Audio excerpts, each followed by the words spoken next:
Hi, my name is Christopher Malcolm. Welcome to Movable Canvas, where we talk about cinema, arts, culture, and where those three things sometimes intersect. In today's episode, we'll talk about one of cinema's greatest odd couples, Harold and Maude, in the 1971 film by Hal Ashby. The other day, I went to the Aero Theater here in Los Angeles. The American Cinematique was having a tribute to actor Bud Cort, the star of today's film, and as such, they were screening a number of his films. It was the morning of the Academy Awards, and since Harold and Maude is unequivocally one of the greatest movies ever made, I thought it might be a nice warm-up for the ceremonies. About three-quarters of the way through the film's breezy 91-minute running time, I realized something. I realized I was smiling. And it wasn't just that I was smiling. I mean, it's a comedy after all. If smiling were off limits, it would be proof that something had gone horribly wrong. But what I found interesting was the realization that I'd been smiling like that for a long time, like a really long time. You know, those kind of smiles that last so long that your face starts to hurt and almost feels as though your cheeks have pretty much just like frozen into place. I realized that watching Harold and Maude for the gazillionth time still had the same effect on me as the first time I'd ever seen it. Joy. In fact, as I was leaving the theater, the guy sitting next to me, who's a complete stranger, turned to me and said, "It still holds up." And he was right. So how is it that one of the most unlikely romantic comedies of all time still has the power to connect to audiences 55 years since it first hit screens? And how is it that the film that seems to be so silly on the surface turns out to be saying so much more? I guess we should first start with the fact that Hal Ashby, the film's director, never thought Harold and Maude was a comedy. That's a strange thing to say about one of the funniest movies ever made, but this film, like many of Ashby's other films, is so much more than first meets the eye. Hal Ashby was an editor by trade before making the move to the director's chair in 1970 with The Landlord, which is one of my personal favorite movies of all time, then following it up with Harold and Maude in 1971. As an editor, he'd cut films like Cincinnati Kid, The Thomas Crown Affair, and even In the Heat of the Night. You know, I can often see the effect that the path certain artists take to the director's chair show up in their work. Directors who used to be actors tend to get really good performances out of their leads. Ex-DPs tend to become very visually inclined. And ex-editors, unsurprisingly, tend to have an amazing sense of timing and pace. Ashby's sense of pace was no doubt a gift. But the greatest gift Ashby's films ever gave me was the element of surprise. Now, when I say surprise, I'm not referring to any third act plot twist or a tense thriller. Instead, what I mean by surprise is that so often his films feel like one thing when you're watching them, then another thing by the time you're leaving the theater. So if you only ever seen the marketing or only kind of half aware of Harold and Maude, you'd be forgiven for thinking that it's pretty much just an absurdist comedy about a 19-year-old man dating a somewhat batty 79-year-old woman. And it is those things, but just like the May December romance in the film, it's also so much more. Early in my career, I was taking this producing course at UCLA. A film producer came in as a guest lecturer and he asked us all a simple question. How many of you know the name Hal Ashby? Like many early 20-somethings at the time, I just assumed that I knew everything. So I was somewhat embarrassed not to be able to raise my hand, yet I was hardly alone. Out of a class of 30-ish students, only 2 or 3 people raised their hand. The producer then went on to chide the class, "You should all be ashamed of yourself." He pointed out that if any one of us ever found ourselves lucky enough to be in a meeting with someone like Robert De Niro, Martin Scorsese, or anyone at that level, and admitted to never having heard the name Hal Ashby, we would find ourselves very quickly being expelled from the room. My pride being adequately injured enough to actually do something about it, I went to the local video store and started loading up on all the Hal Ashby's movies I could get. And you know what? The producer was right. Hal Ashby had arguably the greatest decade any filmmakers ever had all time. Between 1970 and 1979, here are just some of his films. The Landlord, Harold and Maude, The Last Detail, Shampoo, Bound for Glory, Coming Home, Being There. To have even one of those titles in your career would be iconic. To have 7 films like that in a row, that's something else. What is present in all those films is something that was already present in Harold and Maude. Ashby had a knack for giving you outwardly easily digestible fare that entertains audiences, while simultaneously sowing deeper meaning into every scene. Not in that kind of ham-fisted way where a character will just stop mid-scene and explain why a certain kind of ism is bad, but instead he weaves his message seamlessly into the film in a way that you feel the message even without it being said. So on the surface, we can see Harold and Maude as an extreme comedy. I mean, the humor is built right in. One of the funniest moments in the film is where a priest is reprimanding the 19-year-old Harold for presumably having carnal knowledge of the 79-year-old Maude. And the abject horror on the priest's face while he's discussing the prospects of the two's skin-to-skin contact is Truly hilarious. Maude herself, played by the legendary Ruth Gordon, could easily be written off as some sort of mythical manic pixie dream girl, a much older manic pixie dream woman, to be sure, but her inherent flightiness could be seen as a bit over the top by those determined to keep a sense of reality in their cinema. To those people, I would say two things. One, I know this may not be a popular opinion, but I love the Manic Pixie Dream Girl. In fact, it's never quite made sense to me why people would have a problem with these kind of kooky romantic ideals that have permeated our movie landscape since the very beginning of time. I guess the argument would be that nobody actually acts like that in real life, but I even quibble with that statement. I mean, I know I, for one, and I'm guessing most men at some point in life, have actually met this exact type of woman in the real world.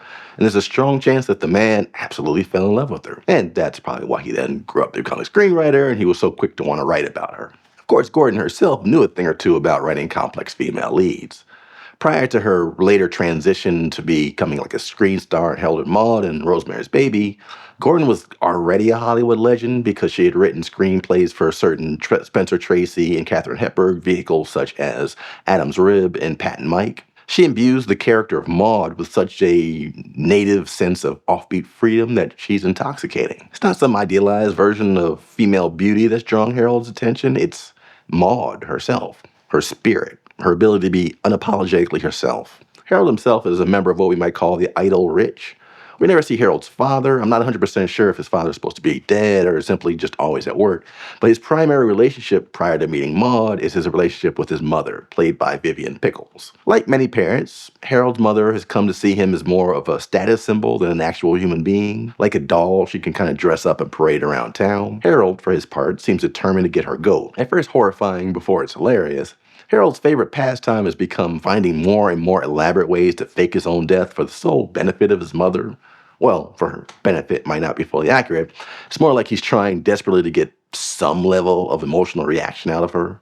But the cool matriarch is largely unfazed by his antics, whether it's Harold hanging himself from a noose after faking a suicide, or literally setting himself on fire at one point. His mother is far more concerned with how his behavior will reflect on the family than she is on checking to see if he's still alive. If faking your own death to get a rise out of a neglectful mother sounds like a strange pastime, it's only a warm-up for his second favorite pastime, visiting funerals for fun in a custom-built hearse that he drives around like as if it were a Prius. It's at one of these funerals that he first meets Maude. She too likes to visit strangers' funerals, and the two strike up a quick bond.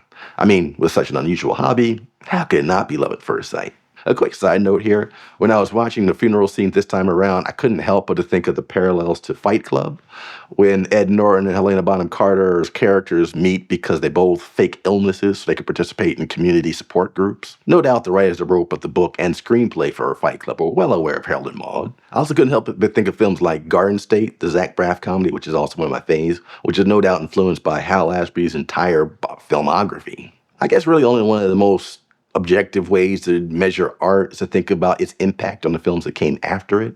Almost 60 years later, Harold and Maude still remains one of the most influential comedies ever made. But returning again to the world's most famous manic pixie octogenarian, my second argument for not using that dismissive term to describe Maude is that, like many a bold persona, all those outwardly facing fanciful antics actually only exist in response to the difficulty of reality. Maude's driving personality trait is free will. The film's theme song, If You Want to Sing Out, performed by Cat Stevens, who provided many of the songs for the very memorable soundtrack, states the film thesis in Maude's own personal motto out clearly. Well, if you want to sing out, sing out. And if you want to be free, be free. The song and the film are about nonconformity, having the courage to be yourself. So Maude's manic pixie dream girl antics are actually a manifestation of the film's theme. Maude isn't going to let society, or anybody else for that matter, tell her how to live. Whether that be people looking awkwardly at her romance with the younger man, or a poor frustrated highway patrol officer played by Tom Skerritt, who has the misfortune of attempting to pull Harold and Maude over for a traffic stop. But were things to just end there, we would still find ourselves with a well-meaning but ultimately thin story that would come and go. But here's where that Hal Ashby surprise comes in again. Between all the comedic set pieces, the film is littered with smaller moments. These aren't the types of things that make it into the trailer. You may not have heard of them, but they are the kind of things that take a good movie and make it into a great one. The details almost trickle out and can easily go unnoticed. Maude tells a tale about her late husband, for example, when they were in Vienna. The first time I saw the film, I didn't completely understand the historical context, but once you do the math, you kind of understand the time the film was being made, And the period she's discussing the stories, you can understand that she's talking about her life in Europe before the Nazi occupation. Her then husband and her perfect pre-war life, now a casualty of history. Later, we see Harold and Maude holding hands and can't help but to notice the numbers tattooed on Maude's inner wrist, telltale signs that she was once held captive in a concentration camp. Seen within that added context, you must then re-examine the whole Manic Pixie Dream Girl label. Maude isn't just a flighty old lady for the sake of being kooky. Maude's insistence on joy and her refusal of any sort of authority are defense mechanisms. Her antics are the byproducts of her need to fight back against the injustice of the world. You know, I've always felt like you can do one of two things when faced with sadness. You can let it consume you, or you can choose to be happy. That may sound trite, but sometimes that's all it comes down to. Maude made a choice not to let the world rob her of her joy. She made a conscious decision never to conform. Harold is at a stage in his life where the world, his military-obsessed uncle, and especially his mom, are all focused on forcing him to conform. They want him to act a certain way. They want him to marry a certain type of woman. They even want him to drive a certain kind of car.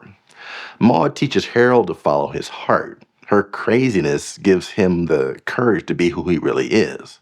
Again, and if you want to be me, be me. And if you want to be you, be you. Because there's a million things to do. You know that there are. The reason why Harold and Maude still makes me smile nearly 60 years after its release is that its message is heartfelt. It's real.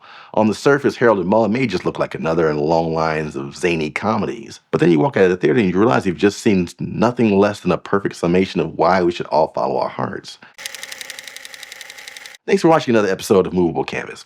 If you like this kind of material, be sure to hit the like and subscribe button below. I try to post an essay like once a month that discusses the best Hollywood and the rest of the world have to offer. And please do leave me a comment. When's the last time you saw Harold and Maude? Which is your favorite scene? And why do you think the film still resonates today, multiple generations later? I'm looking forward to hearing what you have to say. Until next time, thanks for watching and have a great day.